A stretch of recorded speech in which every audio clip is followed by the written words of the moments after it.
I'm Ann Byard, and I teach a blend of different styles of yoga at the Aspen Club and in the Aspen Valley. And I'm here to give you a tip today about Yin Yoga, which perhaps you might not be that familiar with. It's a style of yoga in which you open up your joints at the connective tissue rather than the muscular level. So one sample pose would be to bring the feet in butterfly pose, so a good distance away from the body. And then if you're stiff in the hips, you could use props, blankets or blocks. Put them under your knees.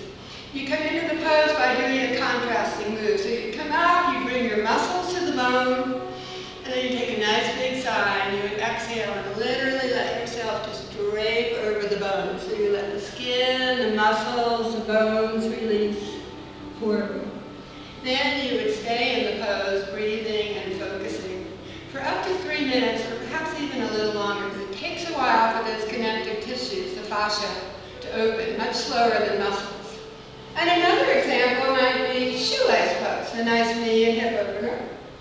Bringing one thigh on top of the other. For most students, there's a lot of space in here, so you don't want the leg dangling in the air, because then you have to hold your muscles tight to do that. So you would take a prop such as this. Place it in the space. Place the hands on the floor, and again, by contrast, draw in and up, bringing the muscles to the bone, and then exhaling, just letting everything go. So we drape forward, release the head,